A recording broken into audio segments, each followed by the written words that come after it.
Real quick, this video will spoil everything about Layer 7. The secrets, the surprises, everything. So definitely play the new layer before watching this, and if you don't think you're even gonna get to play this game so you don't care about being spoiled, reminder that this game might go on sale for Christmas. So if that changes your mind and now you think you can play, don't watch the video right now. With that being said... And then V2 dies as hard as anyone could possibly die to make sure that people understand he's fucking dead and it's not coming back. Wow, I can't believe the developers will lie about their own game, because there's actually a secret V2 encounter in the new layer. Just don't tell anyone I showed you footage of this, because I might get neutralized.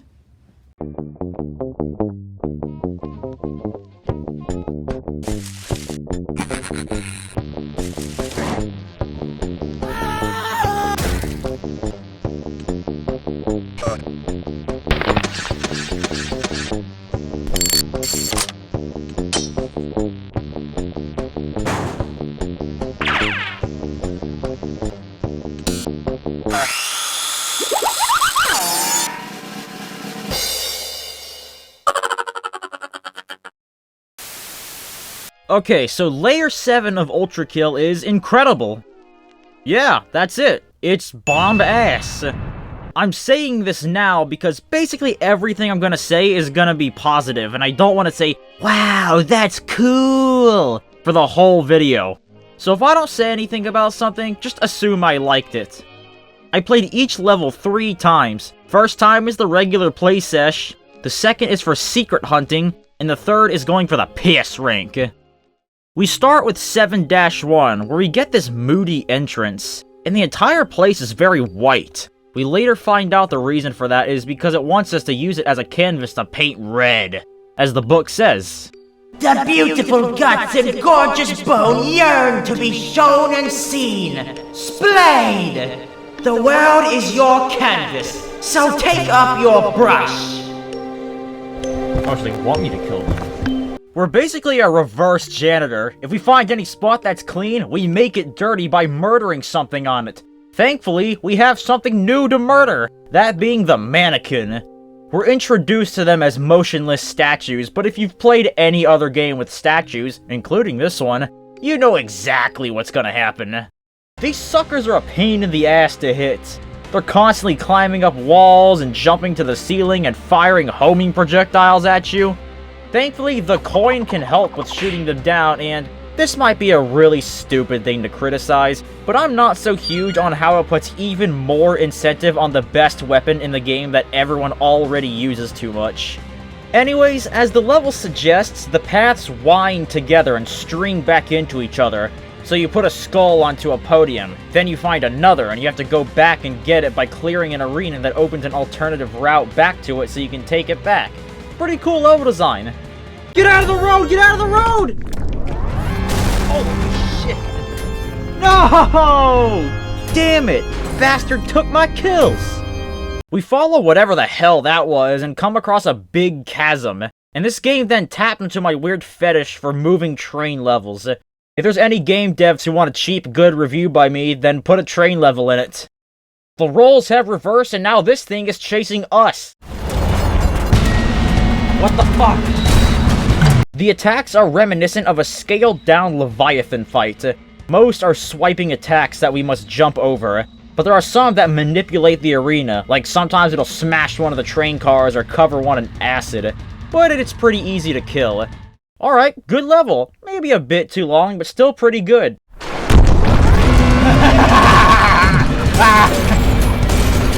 Oh, I fucking love this game. This genuinely almost got me. And it almost killed me in a level I was set to beat on my first try. Almost. The moveset is the same, except it's more fit for the current arena.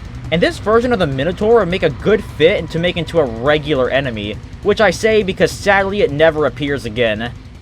Now for that secret encounter. I found out how to reach it pretty easily, but the secret encounter itself threw me off so much.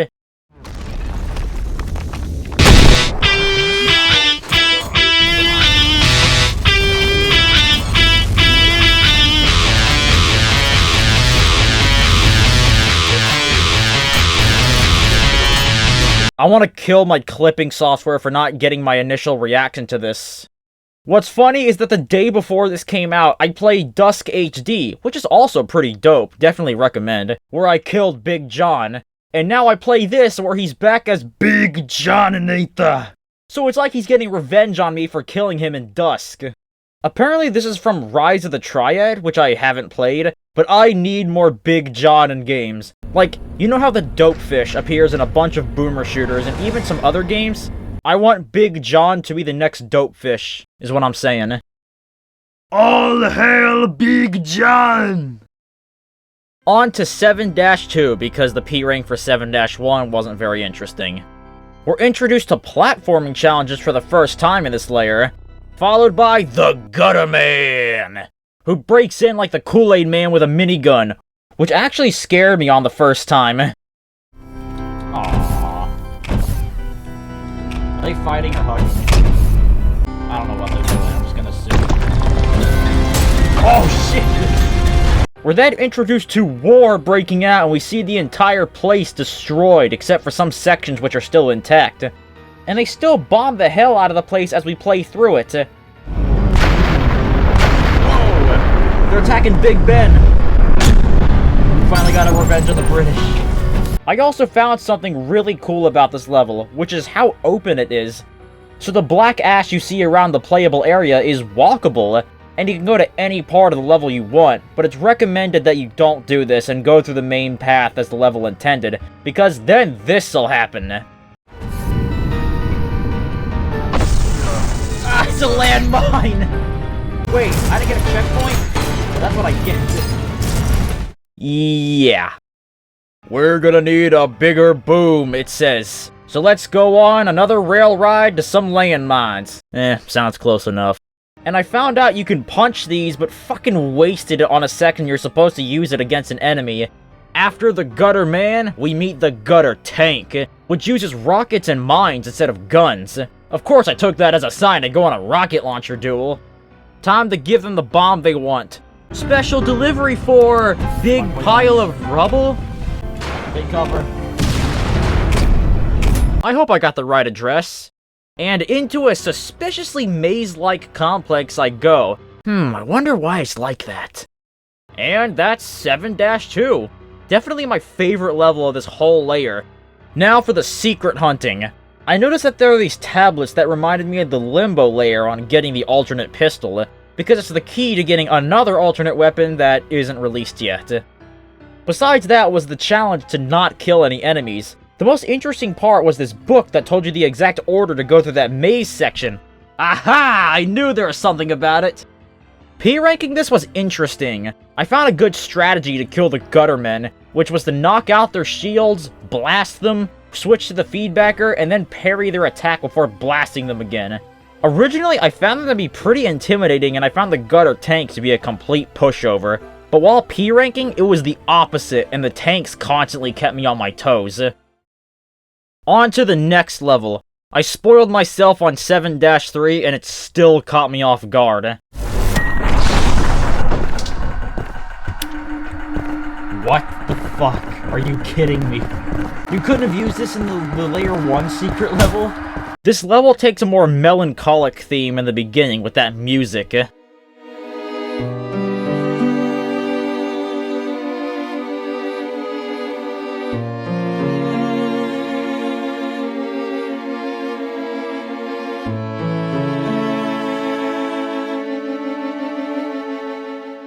If you don't know why it's like this, it's because this game's depiction of hell is based on Dante's Inferno, and in Dante's Inferno, trees represent victims of suicide. So the game is taking a pretty bold turn in portraying a serious topic out of nowhere, but I like it, and I have some theories about how this can connect to the lore. Okay, so in the lore, it's described that humanity has one last war that wipes everyone out, and it's due to the robots created in the war that feed off of blood to survive. Perhaps there's a dark implication that, knowing that they'll inevitably die and that humanity is not long for this world, some people took their own life before something else got to them, and this is where they all ended up. I like this inclusion in the game, because we've been slaughtering everything without a second thought. The game literally has kill in the title. But now we get a reminder that death is indeed a tragedy. Toss one out to those we lost to suicide.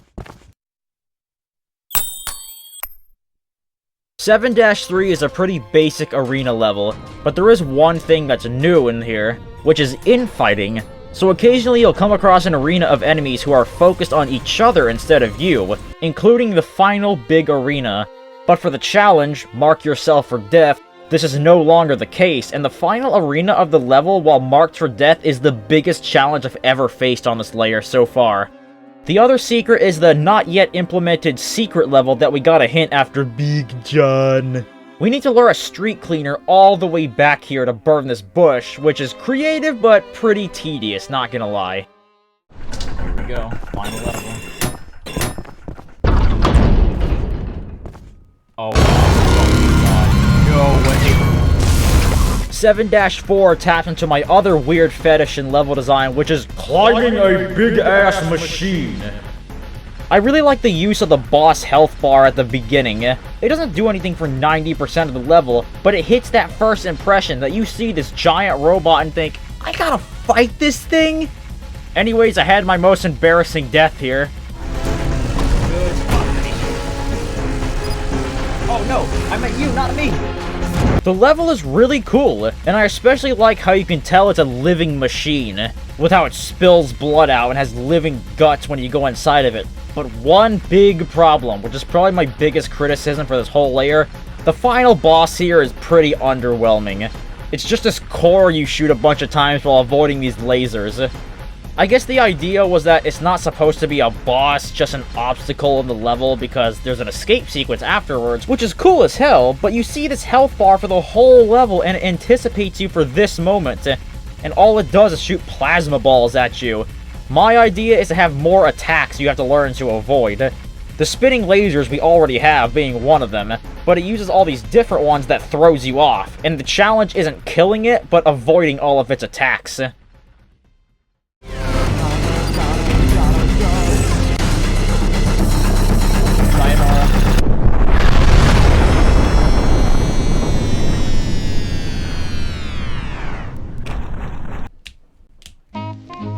Incredible, holy shit. And that was Layer 7, everyone. Very good, as I said, even if it isn't perfect. And I can't wait till the rest of Chapter 3 is released. The only bad thing I have to say about it overall is that it's too easy, but I didn't want to criticize it for that because it's adjusting its difficulty for new players who are playing after the game is complete. So for example, this layer is for people who just beat Gabriel 2. So of course it'd be too easy for sweaty nerds like us who already P-ranked Minos and Syphilis Prime. If it wasn't, and it was hard for us, it'd be this massive difficulty spike for everyone else and possibly drive off new players. Another thing I briefly mentioned and I'm bringing up now is that the tone of the whole thing is so different from the rest of the game. It's almost sad in a way. And my theory for the rest of the game is that it won't have a happy ending. I mean, blood is fuel and hell is full, and we're almost at the end of hell. So what happens when hell is empty? I don't think it's gonna end well for V1 here.